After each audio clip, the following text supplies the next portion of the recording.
বাংলাদেশে যে গুম হয়েছে, এই গুম খুন ভারতের নির্দেশনা হয়েছে।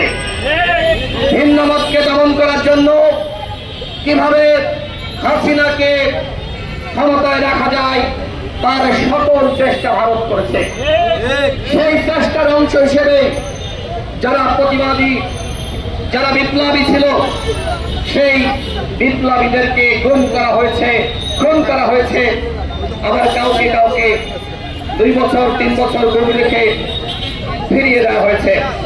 আমরা দেখেছি ক্যান্টনমেন্টের ভিতরে সেখানে আয়নাঘর ছিল।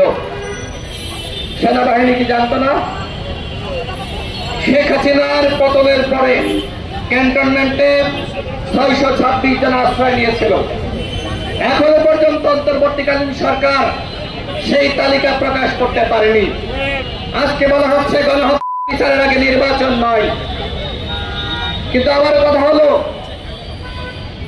এই যে হাসিনা পালিয়ে গেল, ওবায়দুল কাদের 3.5 মাস নিরাপদে থেকে পালিয়ে গেল, হাসান মাহমুদ পালিয়ে গেল, আরাফাত পালিয়ে গেল, আসাদুজ্জামান পালিয়ে গেল, আর রইল কে?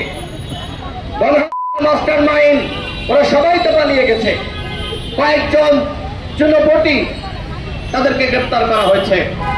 এদেরকে কি আদৌ আগামী 10-12 বছরের মধ্যে ফিরিয়ে আনতে পারবেন? কোনোভাবে সম্ভব? হাসিনাকে ভারত কোনোভাবে ফেরত দেবে না। কারণ ওরা হাসিনাকে দিয়েই বাংলাদেশকে একটি করদ রাজ্য বানানোর মিশন হাতে নিয়েছিল। আর হাসিনাকে ভারত ফিরিয়ে দেবে? কোনোভাবেই ফিরিয়ে দিবে না। আপনারা দেখেছেন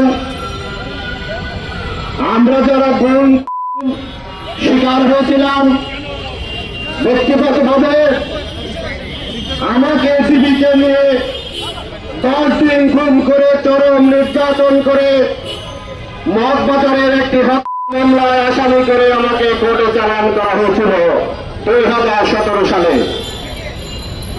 এখনো যারা গুম রয়েছে, বিশেষ করে সুমন ভাই, চৌধুরী আলম, ইসলামী বিশ্ববিদ্যালয়ের সাবেক 2 ছাত্র নেতা শাহ ওয়ালিউল্লাহ, ইলিয়াস আলী, এখনো তাদের কোনো সন্ধান পাওয়া যাচ্ছে না। কিন্তু আপনারা দেখবেন যারা এই গুমের প্রতিবাদে আন্দোলন করেছে, এখনো যারা গুমের বিচার নিয়ে কথা বলছে, যারা খুনের সঙ্গে জড়িত ছিল, সেই সমস্ত কর্মকর্তাদের যারা গ্রেপ্তারের জন্য দাবি জানাচ্ছে, গ্রেপ্তারের আহ্বান জানাচ্ছে, সেই সময়ে আপনারা দেখবেন কিছু মানুষ আন্দোলনকারীদের বিপক্ষে গিয়ে, মানবাধিকারের বিপক্ষে গিয়ে, দেশের স্বাধীনতার সার্বভৌমত্বের বিপক্ষে গিয়ে স্লোগান তুলছে। আজকে নাকি সেনাবাহিনীকে জনগণের মুখোমুখি দাঁড় করানো হচ্ছে।